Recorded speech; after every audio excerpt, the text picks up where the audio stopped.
खाजूवाला की बीए पास युवती ने 7वीं तक पढ़े युवक से की लव मैरिज, धमकी मिली तो पहुंचे एसपी दफ्तर। बीकानेर जिले के खाजूवाला की एक बीए पास युवती ने 7वीं तक पढ़े युवक से लव मैरिज कर ली, लेकिन अब इनके अपने ही दोनों की जान के दुश्मन बन गए हैं।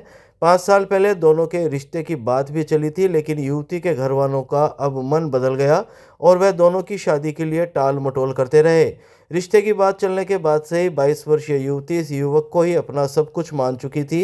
लिहाजा परिवार के लोगों की मंशा को भांपते हुए एक रात उसने घर छोड़ दिया और जयपुर में लव मैरिज कर ली। लेकिन अब युवती के परिजन दोनों को गोली से उड़ा देने की धमकी दे रहे हैं।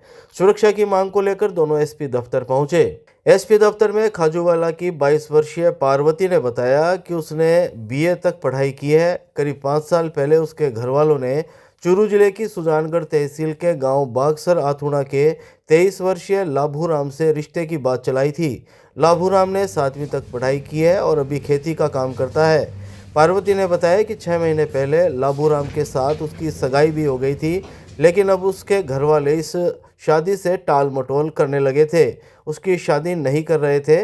पार्वती ने जब घर वालों से पूछा तो उन्होंने कहा कि खेती की वजह से देरी हो रही है। पार्वती ने बताया कि वह समझ गई थी कि घर वाले जानबूझकर टाल मटोल कर रहे हैं, इसलिए 9 दिसंबर 2024 की रात को जब परिवार के सभी लोग सो रहे थे तो वह चुपचाप घर से निकल गई और लाभूराम के साथ जयपुर चली गई, जहां 10 दिसंबर को दोनों ने लव मैरिज कर ली। इसके बाद दोनों मुंबई चले गए, जहां लाभूराम की बहन के घर पर रुके।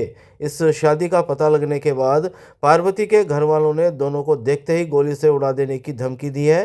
बहरहाल पार्वती और लाभूराम ने एसपी दफ्तर पहुंचकर सुरक्षा की मांग की है।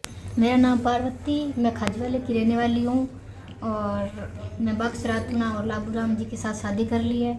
मेरे परिवार वालों से, मेरे भाभी के परिवार वालों से धमकी आ रही है कि हम अकेले मिलते ही गोली से उड़ा देंगे, इसलिए हम यहाँ सुरक्षा के लिए आए। सर जानकारी तो हम रिलेशन में ना सर, इसलिए ये रिश्तेदारी है। सगाई हुई थी क्या? हाँ सर, सगाई हुई थी। सर देरी कर रहे थे, मैंने बोला भी था घर वालों को, तो मान नहीं रहे थे, पता नहीं कब करेंगे, इसलिए